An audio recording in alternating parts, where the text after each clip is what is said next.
Good afternoon, everybody. Thank you very much, Edmund, for this invitation. It's a pleasure and an honor to be here.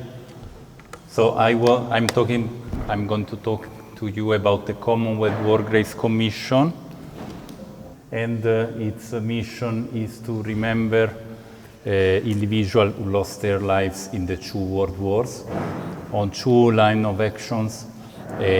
On one side, to physically maintain the cemeteries and the graves, and on the other side, to remember their stories and making their memory alive. The next one, please. Okay. So the Commonwealth War Graves Commission maintains, as Edmund mentioned, nearly 2 million of casualties. They had of nearly 2 million of casualties in all over the world, in 23,000 locations in more than 150 countries all over the world. You can see on the map that their main areas are those where the First and Second World War were fought in Europe, but also in the Middle East, and in the Mediterranean area. And we have a staff of over 1,000 gardeners worldwide. Iconic sites of the Commonwealth War Graves Commission, so cemeteries and memorials of the Commonwealth casualties, are, for example, Thiepval Memorial in France, which is very close to the area of the Somme, where the Battle of the Somme was fought in 1916. This memorial alone has bears the name of more than 72 Commonwealth casualties, mostly British and South African, who died in the First World War and who has no known grave. And the other two cemeteries, one famous cemetery is in Africa, very well known in Italy, is El Alamein War Cemetery of the Battle of El Alamein, the Commonwealth cemeteries, with more than 7,000 fallen. And these cemeteries, which is called Bayeux War Cemetery, I hope I pronounce it well, which is less known but will be very famous next week, because on next Thursday, as you may know, there will be the commemoration for the 80th anniversary of D-Day, and this is the most important cemeteries in Normandy with Commonwealth casualties, with more than 4,000 casualties of the Commonwealth countries who died during the first days of D-Day. In Italy, there are more than 51,000 casualties of the Commonwealth, most 92% of them from the Second World War, but there are also nearly 4,000 casualties who died on the Alps front between 1917 and 1918, when the British imperial troops were fought alongside the Italian troops against the Central Empires, in particular against Austria in the front of the Alps. We have nearly 6,000 casualties commemorated on memorials.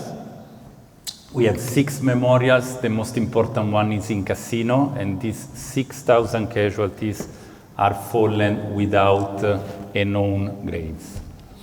There are 57 war cemeteries constructed in Italy, 34 of the Second World War, 23 of the First World War, and more than 120 burial sites all over the countries. As we know, the Second World War in Italy didn't end with the liberation of Rome. After the liberation of Rome, which was the first capital of an Axis power to be liberated, the war still went on for several months until April 1945. So there are a lot of other war cemeteries along the Gothic line, along the Adriatic coast, until Milan, which was, let's say, the final destination of the campaign in Italy. These are one of the iconic sites, Montecchio, Precalcino near Vicenza and Boscon on the Asiago Plateau are two important cemeteries of the First World War. And of course the Cassino War Cemetery and Memorial is the most important in Italy for the Battle of Monte Cassino, and Sangro River War Cemetery, which is considered the most beautiful cemeteries of the Commonwealth in Italy, is in Abruzzo. It's the second biggest in Italy after Cassino, and it has more than 2,000 fallen of the battle on the Sangro River.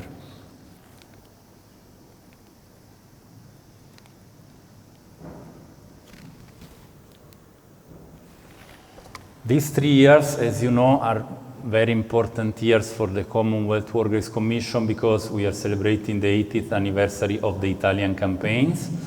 We started last year in Sicily with the anniversary of Operation Husky, of the Sicily landings in July, and now 2 weeks ago we have had the most important anniversary of the Italian campaign, which was in Cassino. It was celebrated in Cassino War Cemeteries on the 19th of May with 2 ceremonies, one from the British Embassy in the morning with the participation of the Duchess of Edinburgh, and one in the afternoon by the New Zealand Embassy. In this picture you see the gardeners caring for Cassino, talking with the Duchess of Edinburgh.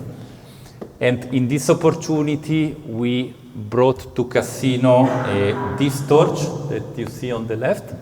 This is called the Flame of Commemoration and is part of a global campaign of the Commission, which is called Legacy of Liberation. The idea of this campaign is that this 80th anniversary in most areas of Europe could be the last decade anniversary with veterans of the Second World War. So as one of our goals, as I mentioned at the beginning, is to keep the memory of the fallen alive and to tell their stories. It is important to transfer, to hand over the light of memory and the flame of commemoration to the next generation. So these torches are doing an itinerary of events in the UK.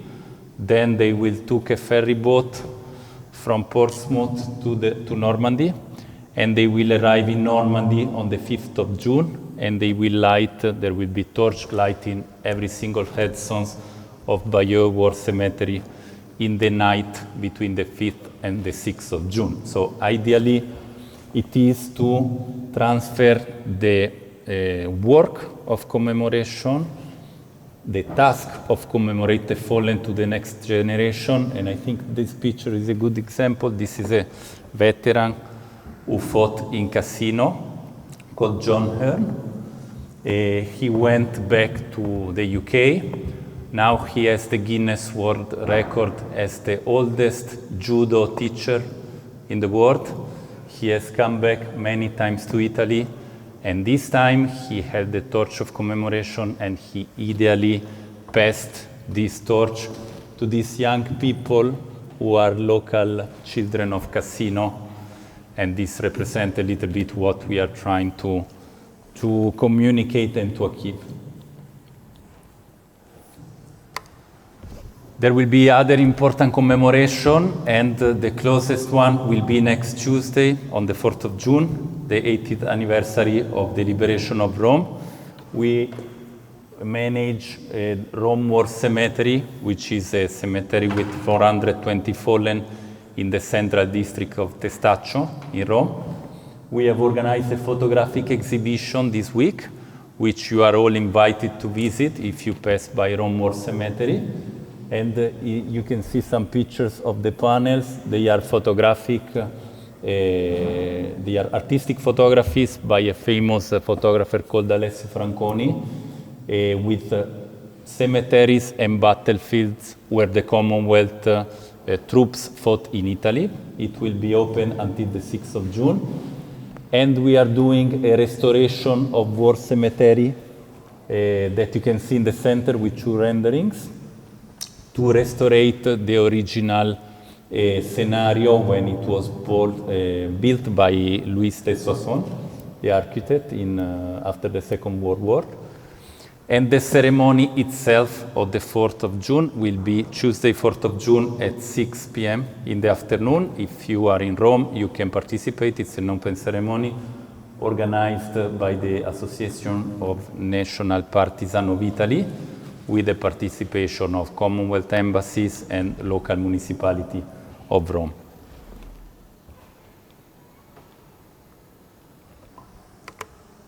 We organized every year some activities to make our cemeteries and the stories of our fallen more known.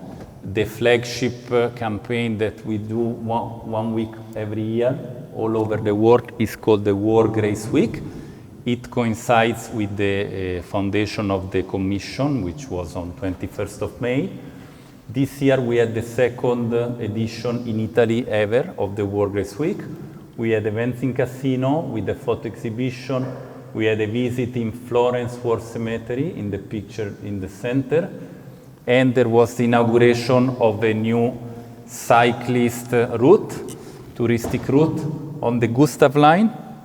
And there was a simultaneous starting from our two cemeteries in the Abruzzo region on the left, Sangro River War Cemetery, and on the right, Moro River Canadian War Cemetery, which is the most important Canadian cemeteries in Italy. And these kind of activities helps us to tell the stories of the fallen also to new kind of categories of visitors and of people, like for example, the visit of Florence was for landscape architects. The two activities in Abruzzo were for cyclists. So for a lot of new people that maybe didn't know that in their region or in their city, there is a cemetery with so many fallen and why those fallen are buried in that cemetery and what was their story.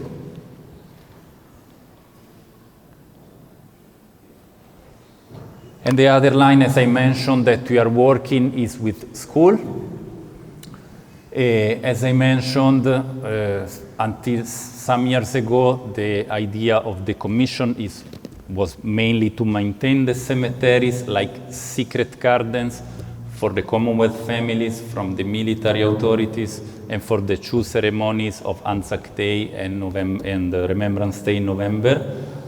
Now, as more than 80 years have passed from the end of Second World War, the number of visits and the number of relations with the families and with the military authorities is becoming fewer and fewer. So in order to match the objective to keep telling the story of the fallen in perpetuity, we have to involve new kind of audiences, new kind of visitors, making new friends.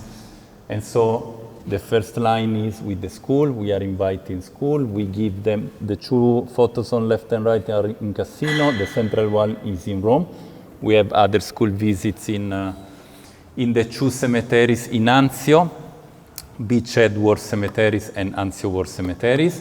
And when we invite the students, we give them this kind of paper where there is some quiz asking them to search and find the youngest fallen in the cemetery, or to ask them to search for how many nations they can find in that cemetery. And that is a sort of the indirect way to teach to the student without making a long teaching speech, to make them discover by themselves that there are fallen from, for example, New Zealand or South Africa or India that are buried near to the town where they live, and to understand the cost of the liberty of their town and their nation and the cost that this liberty had for the families of those nations, which is something that we've just heard, for example, today.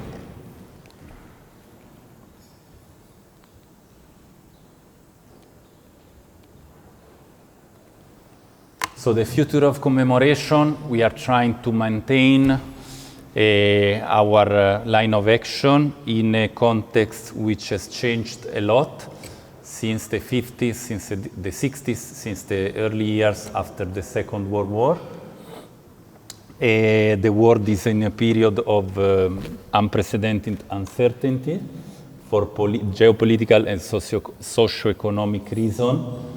We are experiencing climate change, which makes our gardeners saying that it is always spring.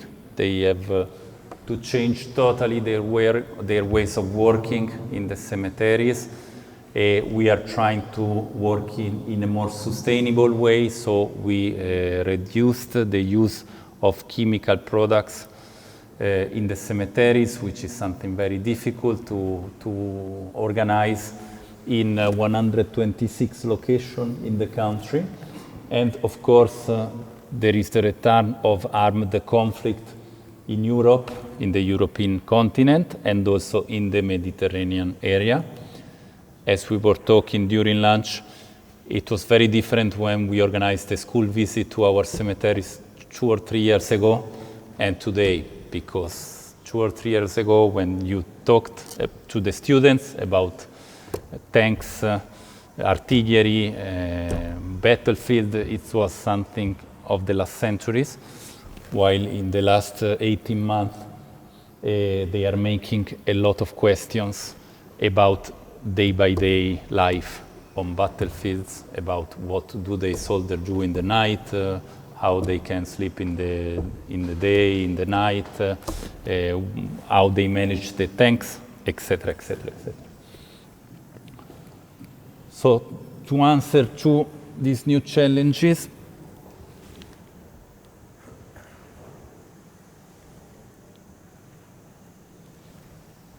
last year we launched a new strategy towards 2039, which will be the centenary of the beginning of the Second World War.